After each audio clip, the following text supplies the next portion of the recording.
This is a story when an old friend started to email me about a strange, secret website. Sometimes I find it hard to believe that I've been an internet user for 20 years now. That's older than some of my coworkers. It's over half my life. And still the internet feels like the new thing. I take it for granted, like we all do. But at least I remember what it was like when it wasn't there. When you had to leaf through an encyclopedia set to find an answer.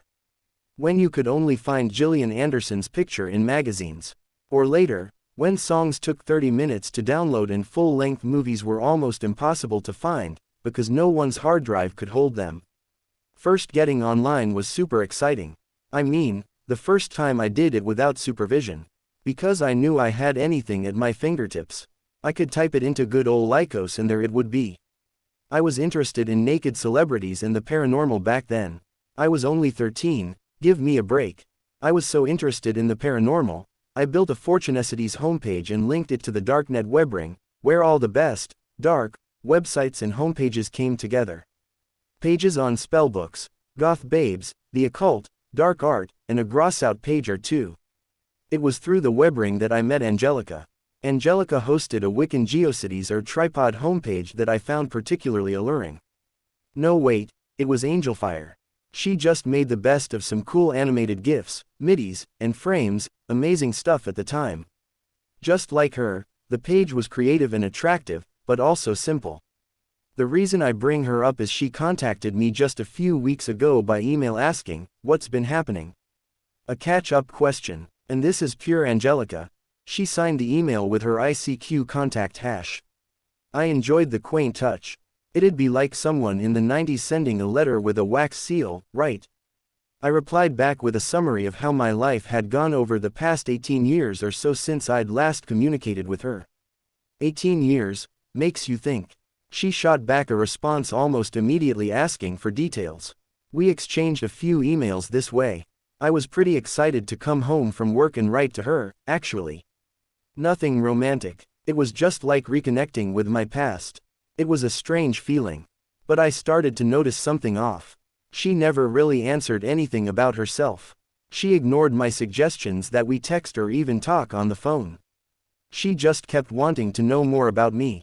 It got me wondering if something was wrong. Like she's dying and just doesn't want to say.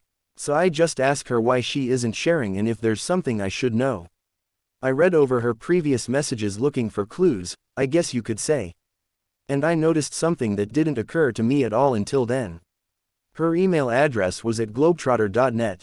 I know a lot of people still have their old email addresses that they just haven't given up. It just struck me as strange. Globetrotter was a Canadian ISP way back in the mid-90s. I didn't even realize they still hosted. It's like she was purposely trying to be old school. But something about it creeped me out. Like she was trying too hard to make me feel nostalgic or something. It's hard to explain. Again, I didn't have to wait long for her reply. She didn't tell me what was wrong. She just asked me, "Hey, do you remember the hole?" I didn't. Just a hazy sense that I dreamed about something called the hole once. Whatever it was, I had an instinctive feeling that it was something bad. I went over IRC rooms, websites, and newsgroups in my head, but nothing. She sent me another email, before I could even reply. "You really don't remember? The hole was our little secret. Not many knew about it. Even fewer how to find it. But we found it. It was right there all along. Sometimes, when you'd load Darknet in Netscape, there'd be a tiny black dot in the bottom, left corner, in all this blank space. You had to hover over it exactly and click it. Then you'd be there. You'd be in the hole. You remember it now, don't you?" She was right, I did. I didn't remember ever calling it the hole, but I remembered that secret little space we found. I remember it was like the browser didn't see it as a real website or something. There wasn't even an address to copy and paste from the bar. It was just the letter M. I tried everything to pin it down to an IP, but M was all I could ever find. I remembered it, but I never liked that site at all. There was nothing there. It was all empty. I remembered being excited the first time we found it, because it was something hidden. And it felt like somewhere we shouldn't be. And then I hated it. Because it was just empty. And it made me feel bad and empty. I never cared to remember it. I wrote Angelica back telling her this. I didn't hear back from her that night. That was unusual. She normally replied right away. Eerily fast, like she already had her answer typed out and it didn't matter what I actually said to her. But now I was waiting for a response, because this whole thing had me inexplicably shaken up. So of course she doesn't reply. The next day, when I got home from work, an email was waiting. She said that we were missing so much. The hole had so much in it to discover, so many secrets, you could just keep going and going. It was like an endless puzzle. Everyone else stopped at the first layer. But she felt there had to be something else in it, that no one would create and hide this thing for no reason. And she kept looking until she discovered how to go deeper. And she kept going. She said it's still there to find, if I want to go looking. The web ring is gone, Netscape is gone, but the hole is still there. I felt a strange chill down my spine that I brushed off as nerves. I was up for a promotion and a little stressed, after all. Then I started to wonder if she was pranking me. But Angelica wasn't really a humorous girl. She'd laugh at your jokes. But she didn't really make her own. And I just felt she was completely serious. In fact, something about her earnestness was really disturbing. I didn't reply to her right then. I decided to run some checks on her, because things just weren't adding up. I started with her email address, to see if she'd been posting anywhere. I was searching for a while before I hit something. I didn't find any forum posts or websites or anything like that. What I found was that her email host, Globetrotter, had stopped hosting 11 years ago. The email address she was writing from was impossible. Why would she go through so much trouble to create a fake email address that mirrored whatever email address she would have been using in the 90s? That wasn't just quaint anymore. That was crazy. I was really worried about her. But at the same time, I was worried for myself. I was never all that close to her. I mean, we hadn't talked in 18 years. Why did she suddenly want to reach out to me? And why just to talk about some long-forgotten website? Because I felt like that's what she was building up to all along. It's just so weird. I kept digging around. I used her ICQ number, her name, the state I believed she lived in. I could find no record of her doing anything after her Angelfire homepage. No Facebook, no Google+, not even a MySpace. It's like her last presence on the internet actually was in the 90s. It's possible to take nostalgia too far. I tried not to think about it. By this point, I'd gone a week without sending her an email or her sending me one.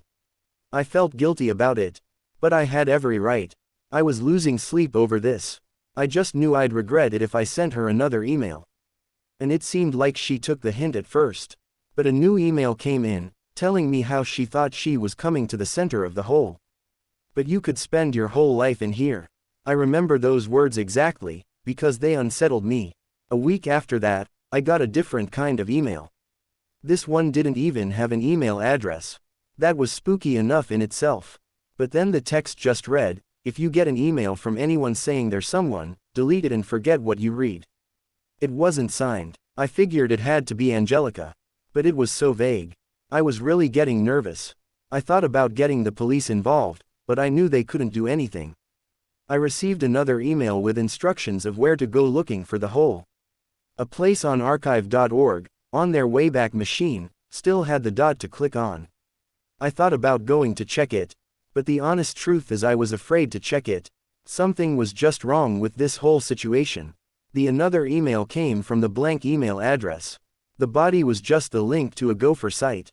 Now, I hadn't seen a Gopher site in a good 15 years. I had to download an old browser just to access it. If you weren't around at the time, Gopher sites just housed a bunch of text files in folders. You'd go to gopher//blabla.com. They were usually run by universities. This particular Gopher site only had a few files. They had different file names, but all the files said the same thing. "Help me please," over and over. I did get the police involved this time. They were courteous, but they thought I was being pranked. I asked them if they could at least look into Angelica. I told them all I knew about her. They said they'd try. I stopped received emails from Angelica and the blank address after that. I hoped it was over. I think a month passed before anything else happened. I got a large, manila envelope in the mail. No return address. I hesitated to open it. But I did, and inside was a printout of all my correspondence with Angelica. Not just the new stuff. Even emails I'd written her back in the 90s. I barely remembered them, but I recognized my old email address and the things I said sounded like teen me. The only thing not in there were the emails from the blank address. I took this stack of papers to the police to tell them something's definitely up. They told me they still thought it was a sick prank.